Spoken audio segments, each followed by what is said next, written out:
Boa noite aos irmãos e também aos que vão acompanhar e assistir depois. As bênçãos e o favor de Deus são maravilhosos. Viver em comunhão com Deus, fazer a sua vontade, não trazem qualquer malefício às nossas vidas. Porém, viver em desobediência a Deus, se afastar do Senhor, não tem nada de positivo. O bispo anglicano Riley, em seu famoso livro Santidade, apresenta-nos uma receita infalível para se lutar e vencer o pecado, diz ele, abre aspas.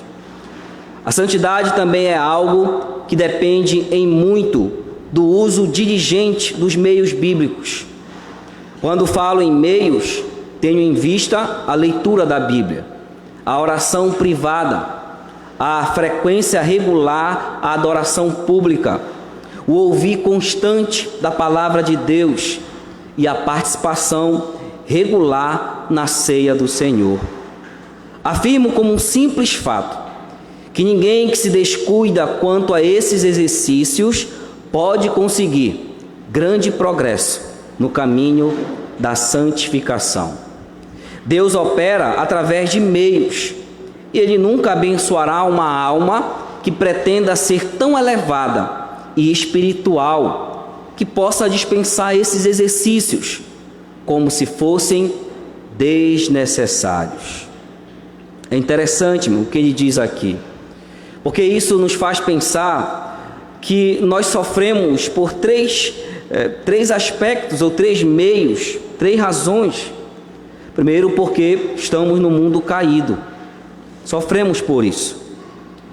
Também sofremos por causa da provação divina, quando Deus quer nos provar. Mas há um sofrimento que nós passamos, que é em decorrência, em consequência de pecados.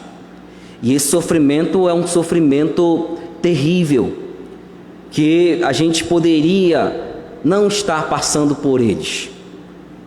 É por isso que vamos abrir a palavra de Deus para o livro que estamos estudando aos domingos, Neemias, capítulo 9. Vamos ler dessa feita do versículo 32.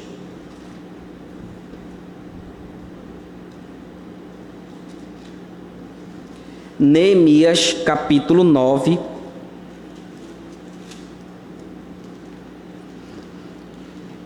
Vamos ler do versículo 32 ao 37.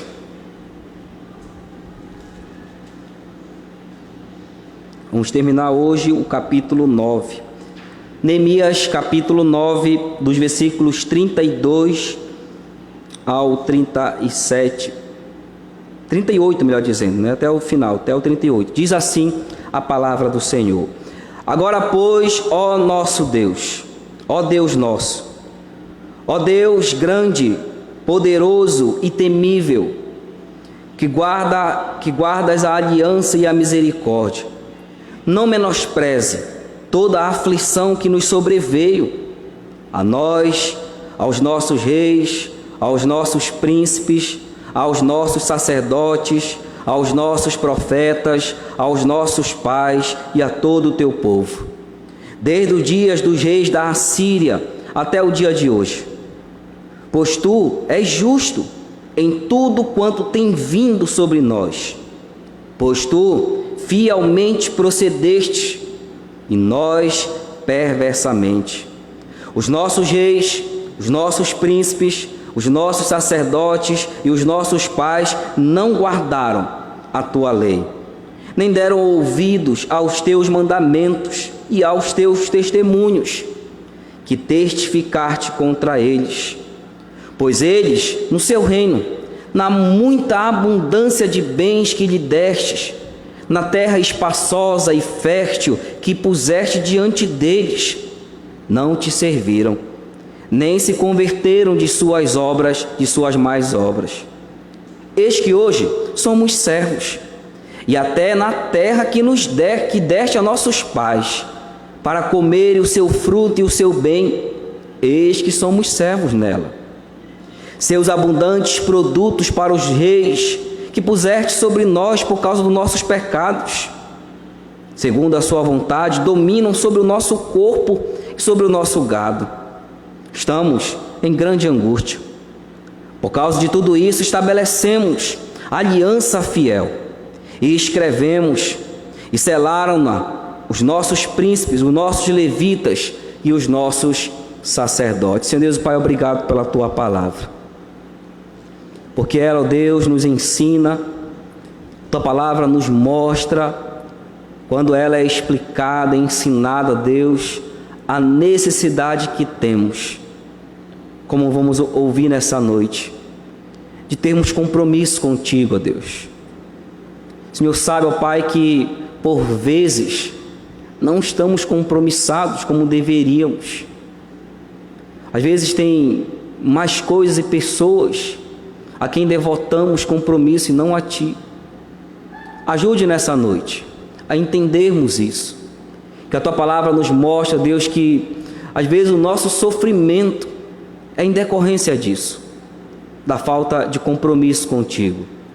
Que nessa noite, ó Deus, possamos ser levados aos pés de Cristo em arrependimento e possamos nessa noite, ó Pai, renovar os nossos compromissos contigo, de ter o Senhor como prioridade, de amar a Tua palavra, de ter desejo de falar, de orar contigo, de vir à igreja, ó Deus, te cultuar, adorar, te servir, prestar culto a Ti e ser uma testemunha do Senhor.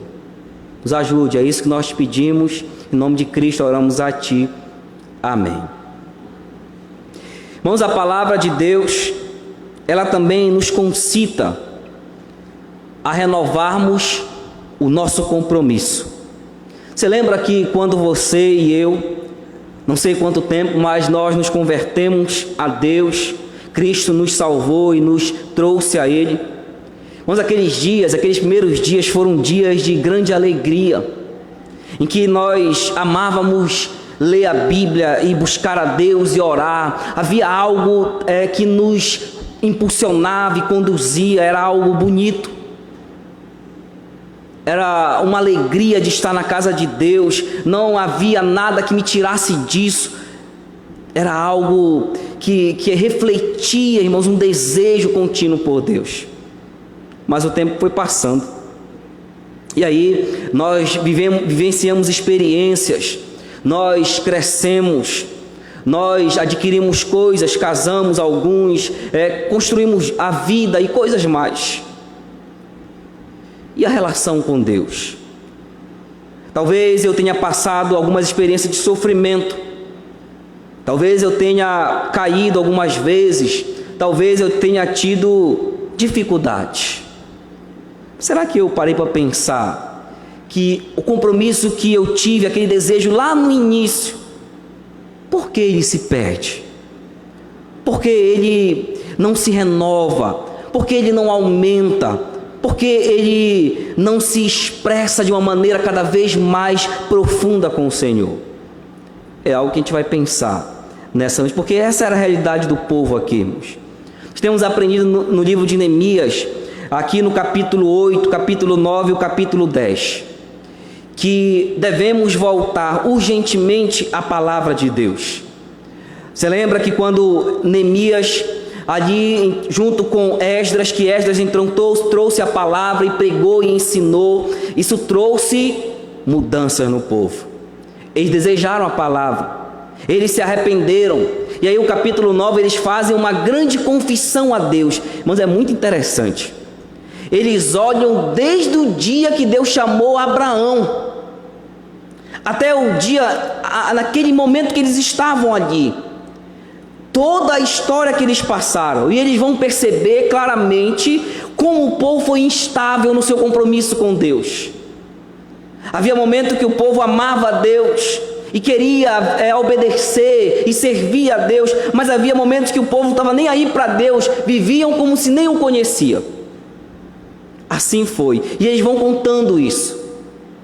Eles contam a trajetória do povo, uma trajetória de altos e baixos, mas ao mesmo tempo eles contam a trajetória de Deus, que não há altos e baixos, como Ele sempre tratou o povo, com cuidado, com misericórdia, com bênçãos, conduzindo o povo. É verdade que Deus disciplinou, porque Ele o ama, Ele ama esse povo. É verdade que Ele fez esse povo sofrer para que eles pudessem entender a necessidade de amar a Deus e de não ter uma devoção dupla, mas somente ao Senhor. E eles sofreram por isso. E até aquele momento aqui eles estão relatando isso. E aí, irmãos, eles chegam no final dessa confissão, no versículo 32.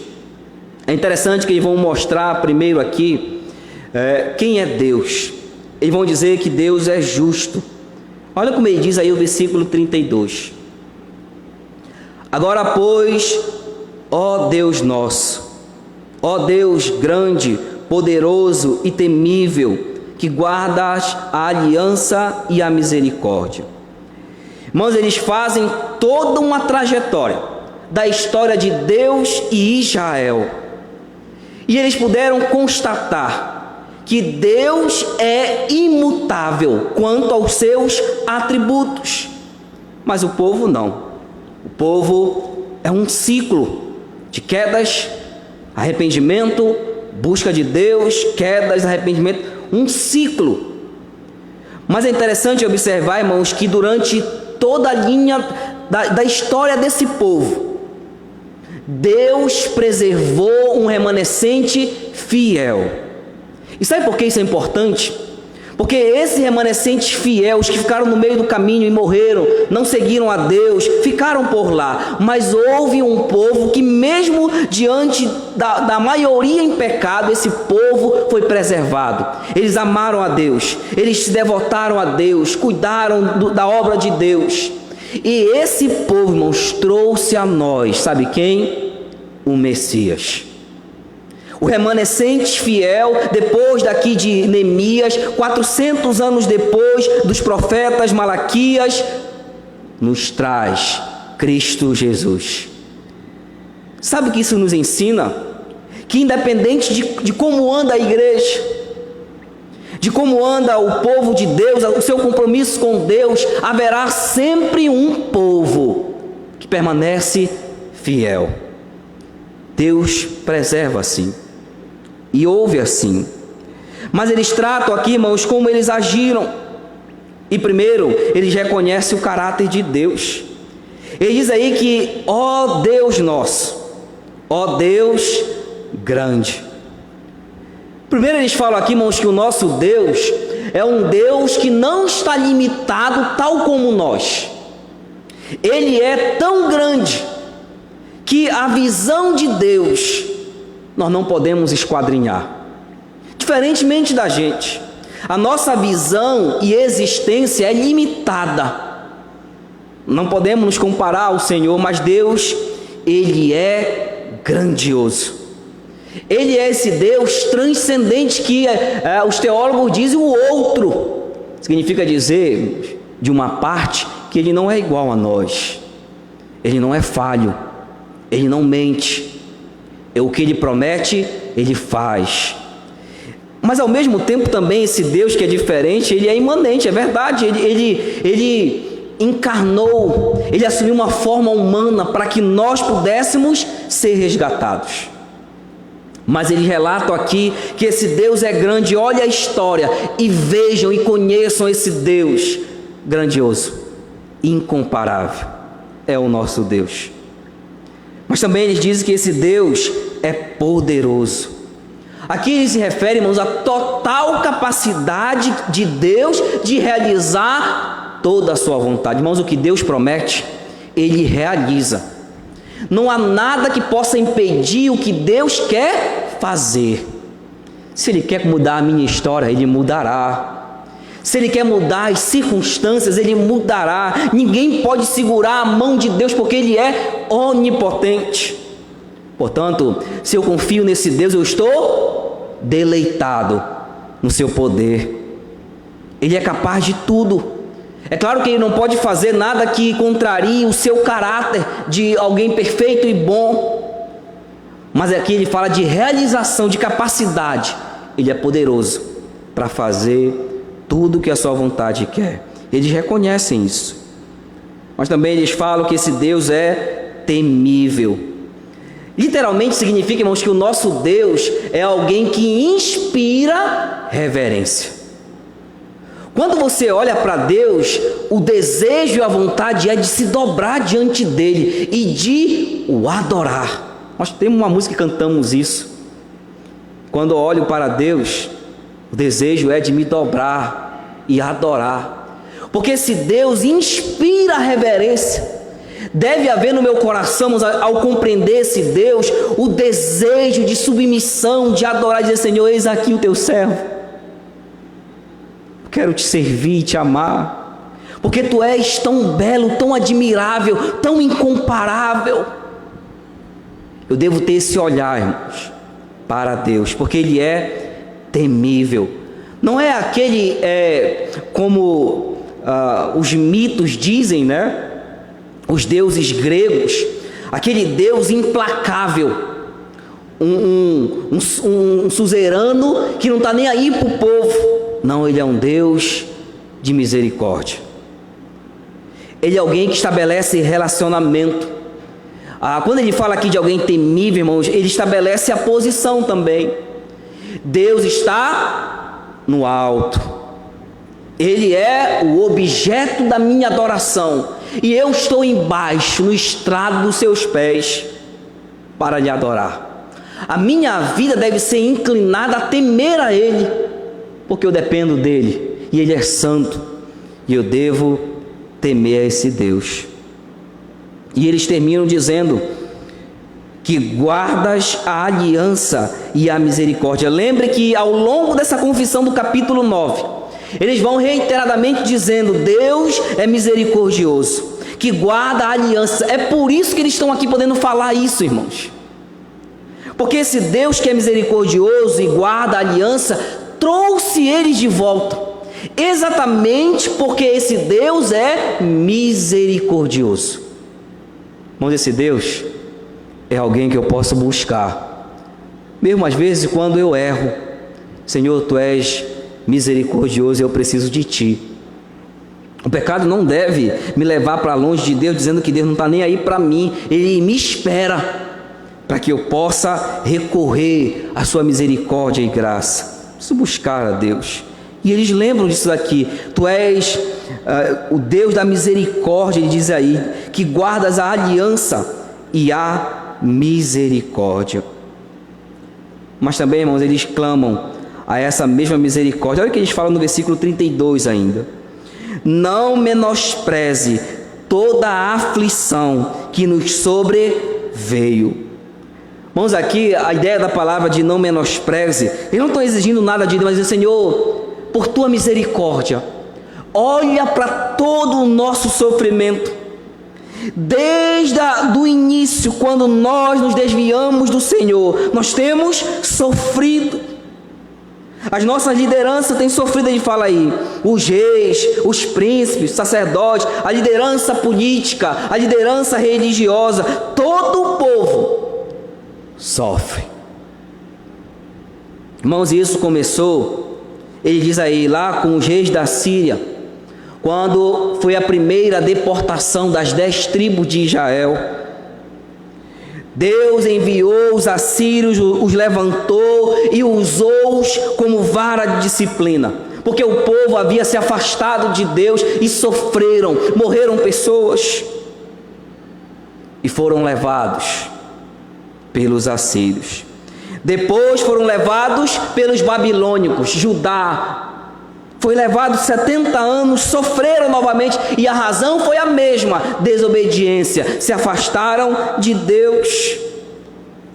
E é por isso que eles dizem: Senhor, não menospreze o que nós já sofremos.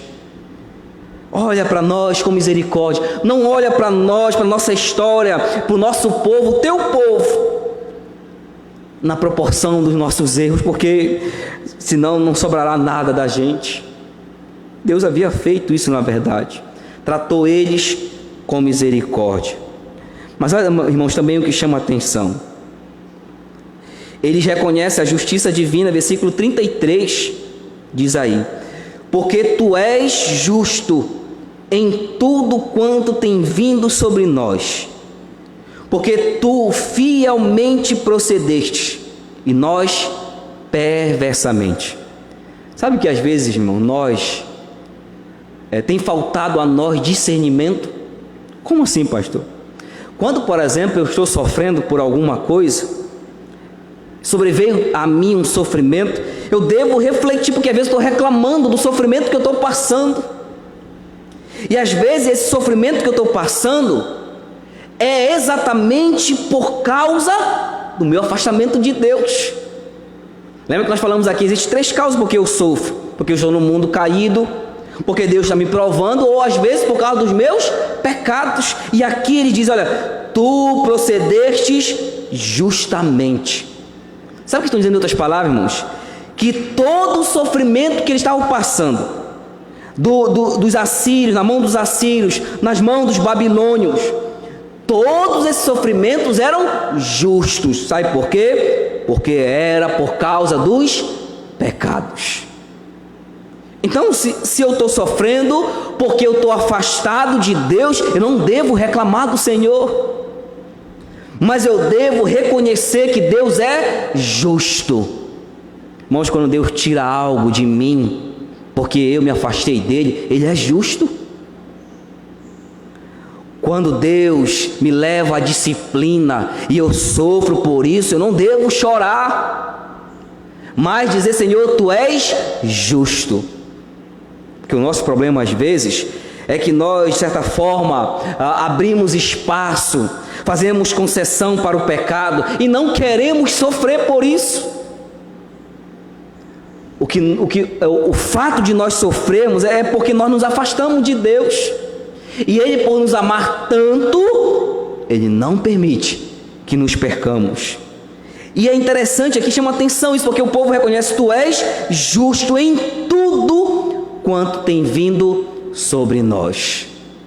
Irmãos, tudo que eles passaram, diz: olha, Senhor, nós merecemos. Em outras palavras, o que nós passamos, nós merecemos.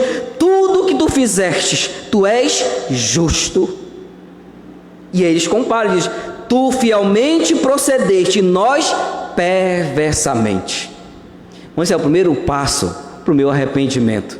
É dizer: Senhor, o meu sofrimento é justo, porque eu tenho agido de modo perverso contra ti. Eu tenho tido um tipo de comportamento, de conduta que não agrada ao Senhor. Portanto, o meu sofrimento é justo. E tu és fiel, permanece fiel. Não tenho nada que reclamar do Senhor. Tu és inigualável, tu és imutável. Mas eu não posso tentar desmerecer a Deus quando eu estou reclamando pelos meus sofrimentos, se esse sofrimento tem como causa o meu afastamento de Deus.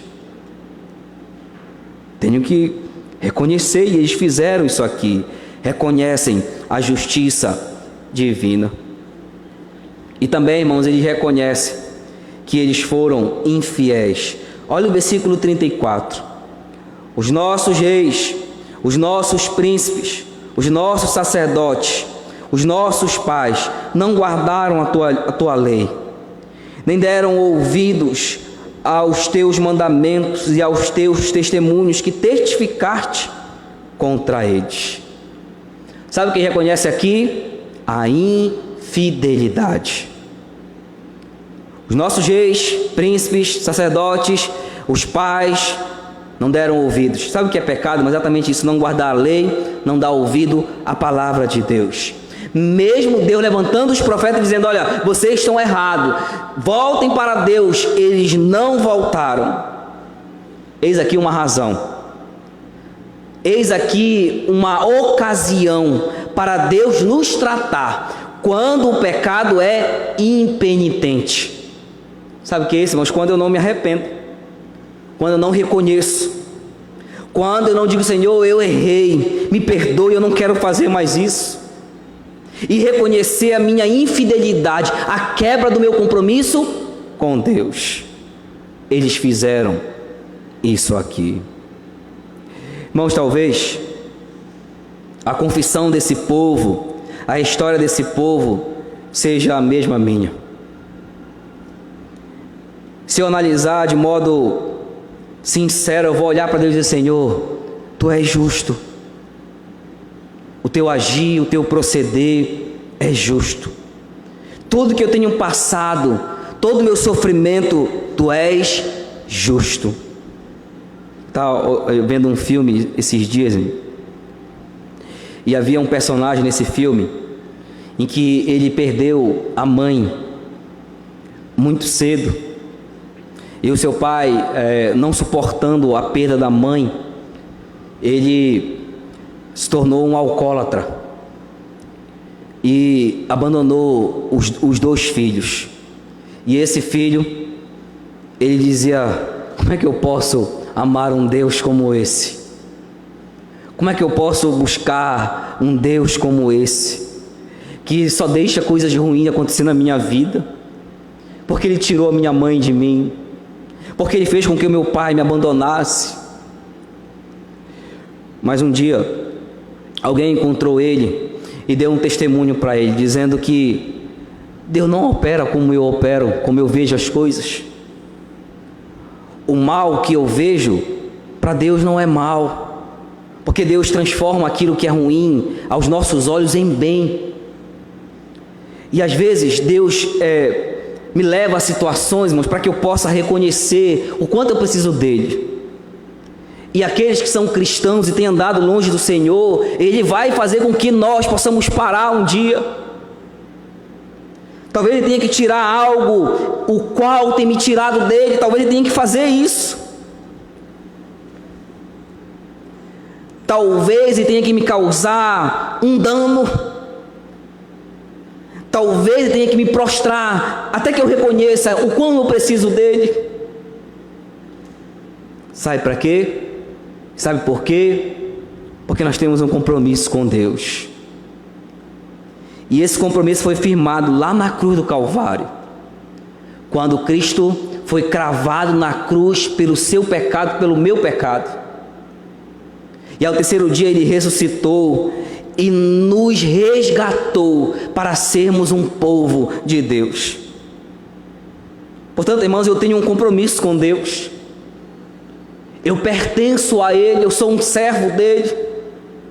Isso significa dizer que eu devo lutar, não é perfeição, eu devo lutar para lhe agradar. Eu devo lutar com unhas e dentes para agradar a Deus no modo de viver santo, usar os meios para isso. Lembra que Haile falou no início? Como é que eu posso, irmãos, viver esse compromisso com Deus, de obediência, de servir, se eu não tenho usado os meios para isso?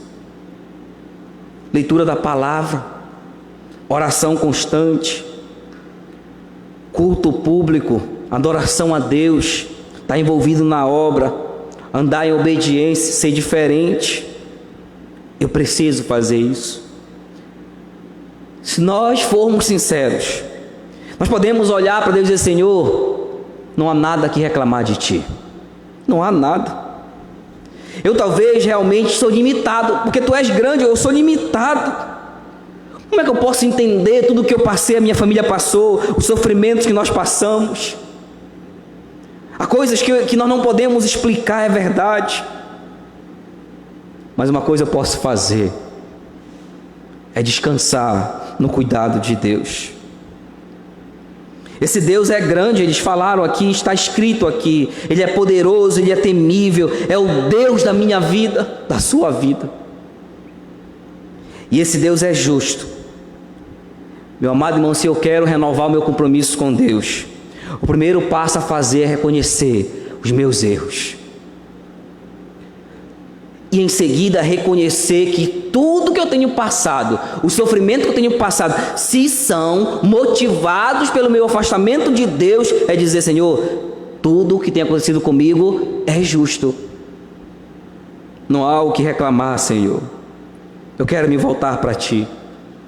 Eu quero andar contigo. Quero viver contigo, quero Te obedecer. Tu és o Deus de misericórdia e o Deus que guarda a aliança. Eu tenho que renovar o meu compromisso com o Senhor. Irmão, nós passamos, os irmãos sabem, nós temos repetido várias vezes isso, um momento difícil que o mundo passou. E talvez nós não percebemos, olhando pelo ângulo espiritual, que Deus nos deu uma oportunidade. Para quê? Para renovarmos o nosso compromisso com Ele, de não ficarmos igual como éramos antes da pandemia, mas mudarmos, porque nos foi dada uma oportunidade. Muitos não tiveram. Quero que você pense nisso, porque Deus quer que renovemos esse compromisso. E é isso que eles vão fazer agora, irmãos. Olhe comigo aí o versículo de número 35. Alguém leia, por favor, na igreja. Versículo 35.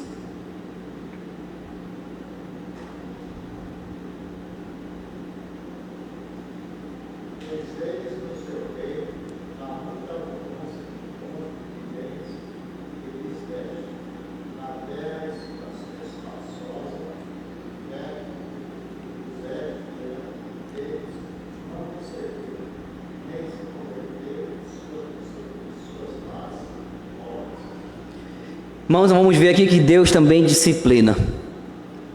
Chama atenção. O povo esqueceu o compromisso. Todavia Deus foi misericordioso. Sabe o que eu aprendo aqui no versículo 35, irmãos? Que todo pecado é injustificável. Todo pecado é injustificável. Ah não, pastor, não deu para fazer de outro jeito, não tive escolha. Todo pecado é injustificável. Porque nota, irmão, que no versículo 35 é o povo que está confessando. Eles estão dizendo aqui que Deus deu a eles tudo em abundância. Ele diz: olha, pois eles no seu reino, na muita abundância de bens que lhe deste. Quem Deus? Quem deu? Deus. Na terra espaçosa e fértil que puseste. Sabe o que está acontecendo aqui, irmãos? Deus está abençoando o povo, está dando tudo em abundância ao povo, e o povo está fazendo o quê? Desobedecendo a Deus. Haveria motivos para pecar? Não há motivos. O pecado não é justificável. Ele não pode se justificar por nada, porque Deus tem dado a nós o que precisamos. Talvez nos falta realmente entender a confiança nele, mas as necessidades da vida, irmãos, eu não posso atropelar a vontade de Deus e buscar fazer conforme o meu querer e pecar, porque é uma necessidade. Deus tem cuidado de nós. As minhas necessidades devem ser lançadas sobre o cuidado dele, porque ele tem um tempo, um momento, a hora, a sua vontade. E o povo está sendo abençoado aqui. Tudo que eles precisavam. E eles fizeram o quê? Desprezaram a Deus. E eles dizem aí que puseste diante deles, não te serviram, nem se converteram de suas más obras. Irmão, isso deveria levar o povo ao constrangimento. O povo estava ali, o povo estava se afastando de Deus e continuava abençoando eles, dando a providência, cuidando deles, e eles ainda se afastando de Deus. Isso deveria constranger. Como é que eu posso ser assim com Deus e Ele me abençoando? Estava acontecendo aqui. O pecado é injustificável, por isso que Deus disciplina, porque o pecado não se justifica, e eu preciso voltar para o Senhor. Mas olha aí como vamos falar no versículo 36, a disciplina é necessária. Eis que hoje somos servos, e até na terra que deste a nossos pais, para comerem o seu fruto e o seu bem, eis que somos servos nela. Sabe o que isso aqui, irmãos? Disciplina. O povo está dizendo aqui para Deus: olha, nós voltamos do cativeiro babilônico. Eles chegaram agora no ponto deles, na história deles. Voltamos. E sabe, nós estamos na nossa terra que o Senhor deu aos nossos pais, a nossa terra. Isso aqui é nosso, que o Senhor nos deu. Porém, nessa terra que o Senhor nos deu, que deveria ser nossa, deveríamos desfrutar dela como bem quiséssemos, mas aqui nós somos servos. Nós estávamos aqui sendo servos dos persas.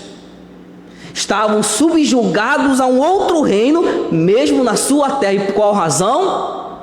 Pecado. Porque haviam se afastado de Deus. Lá na Babilônia, esqueceram do Senhor e ao voltarem, voltaram também fazendo coisas que não deveriam fazer. E por isso a disciplina ainda estava sobre eles. Eles estavam colhendo ainda os frutos, irmão, do pecado, que não é nem frutos, né? Consequências. Deus estava tornando a vida deles em disciplina por causa do pecado. E termina aí, irmãos, o versículo de número 37, olha o que eles fazem. Seus abundantes produtos são para os reis que puseste sobre nós, por causa dos nossos pecados. E eles reconhecem isso. E segundo a sua vontade dominam sobre o nosso corpo e sobre o nosso gado. Estamos em grande angústia. Veja aqui, que a disciplina é coordenada por Deus. Ele diz, olha, tu puseste sobre nós isso. Eles nos dominam por causa da tua vontade. Deus coordenando tudo isso. Irmãos, e diante disso, olha o que eles fazem, versículo 38. Por causa de tudo isso, estabelecemos aliança fiel, e o escrevemos, e selaram-no os nossos príncipes, os nossos levitas e os nossos sacerdotes. Sabe o que eles fizeram, irmãos? Senhor, está vendo a nossa história? Nós nos afastamos de Ti, pecamos contra o Senhor. O Senhor teve misericórdia de nós, nos trouxe a nossa terra, mas ainda somos servos. Estamos ainda pagando pelos nossos pecados. Tem nos disciplinado, Senhor, mas agora nós queremos renovar o nosso compromisso contigo. Irmãos, é interessante porque normalmente Deus, Ele estabelece aliança, Ele chama e diz, olha, fazer aliança com vocês. Mas aqui o povo toma a iniciativa de estabelecer compromisso. E eles estabelecem uma aliança fiel e escrevem para que não fosse esquecido esse compromisso. E selam esse compromisso com as lideranças e todo o povo. Um compromisso com Deus. Renovam esse compromisso com o Senhor. Vejam que talvez também seja a minha situação. Ah, pastor, as coisas não dão certo para mim, não sei porquê. Eu faço isso, faço aquilo, nunca dá certo. Por que será? Por que será que eu tanto sofro? Por que será que as coisas não se encaixam na minha vida? Por que será isso? Talvez seja a disciplina de Deus. Irmãos, e a disciplina, Hebreu vai dizer o seguinte sobre a disciplina. A disciplina é uma bênção de Deus. Ela não é para o meu sofrimento. A disciplina diz lá em Hebreus que quando Deus disciplina a minha vida é porque Ele me ama. E por me amar tanto, Ele só disciplina quem é seu filho. Então quando eu estou sendo disciplinado por Deus, não é que eu devo ficar alegre por ser disciplinado, que eu não deveria nem acontecer isso, né? Mas quando eu recebo a disciplina, eu vou dizer, Senhor, obrigado. Porque o Senhor não deixa que eu me perca nesta vida. Obrigado porque o que eu estou passando, meu sofrimento, é algo proveitoso. Não é ruim para a minha vida passar por isso. Porque a disciplina visa o meu bem, é expressão do teu amor. Embora hoje, irmão, na sociedade, essa palavra, a disciplina, é algo descartável, não tem utilidade. Mas Deus disciplina. E eu preciso considerar isso. Porque se esse é o meu caso, irmão, se essa é a minha condição, então é necessário que eu olhe para Deus e diga, Senhor, eu preciso renovar meu compromisso contigo. Talvez eu precise resgatar aquilo que eu vivi lá no início da minha vida com o Senhor, quando o Senhor me resgatou. Eu era tão alegre na minha vida cristã. Eu te amava, te servia, tinha prazer em ler a Bíblia, em vir à igreja, em me envolver contigo, com a tua obra. Mas agora não há mais isso na minha vida, estou afastado de ti. Tantas coisas têm acontecido comigo e eu não tenho percebido que é a tua mão, a tua disciplina, e eu preciso renovar o compromisso. Irmãos, vez ou outra eu preciso fazer isso, fazer uma reflexão e ver, será que eu estou compromissado com Deus realmente? E sabe o que é um crente compromissado, irmãos? É um crente que não está escorado no outro para manter a sua fé em Deus. É um crente que não depende de pastor e de igreja para manter a sua fé em Deus. Ele é compromissado. E se ele é compromissado, não importa as circunstâncias, as pessoas, ele sempre estará servindo, amando e buscando obedecer a Deus. Isso é alguém compromissado. Se ninguém faz, ele faz. Se ninguém vem, ele vem. Porque ele ama a Deus acima de tudo. E talvez seja a minha condição. A palavra de Deus nos mostra, e vimos nessa noite, que ela nos concita ao compromisso, à renovação do compromisso. E vimos aqui que o povo falou de Deus, e eles olharam Deus como aquele que é justo, e Ele é justo, e aquele que disciplina, e nós, falhos. E Ele mostrou então a necessidade de renovar o nosso compromisso com Deus. Eu quero que você baixe sua cabeça, e nós vamos orar a Deus. E talvez, meu amado irmão que aqui está, eu não conheço, sempre digo isso, a sua vida, o que você faz, o que tem acontecido com você, seus desafios, eu não sei. Mas talvez, meu amado irmão, se você olhar para a sua conduta, para a sua história, desde o dia que Cristo lhe alcançou até hoje, até esse exato momento aqui, quando eu olho para isso, você pode dizer assim, será que eu tenho mantido o mesmo, ou tenho melhorado, tenho aprofundado, ou tem havido, na verdade, um descompromisso com o Senhor? E aí então, preciso fazer essa reflexão. Será que talvez não seja hoje o momento de que eu renove esse meu compromisso com o Senhor? Senhor, eu quero renovar meu compromisso contigo. Eu quero, Senhor, ser fiel a Ti. Eu não quero viver essa vida distante de Ti, colhendo essas consequências que têm sobrevindo à minha vida. E são justas porque eu estou afastado do Senhor. Não tenho desejo de ler a Bíblia, não leio a Bíblia diariamente. Isso não me faz falta. Isso é um sinal de descompromisso. Não oro, não tenho desejo de conversar com o Senhor, imagine isso. Não tenho desejo de conversar contigo, não há prazer nisso.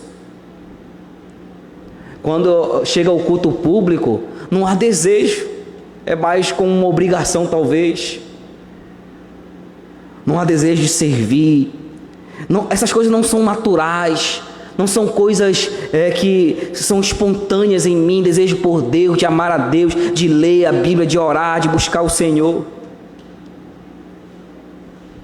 Se isso é o seu caso, se isso é o meu caso, então eu preciso renovar meu compromisso com Deus.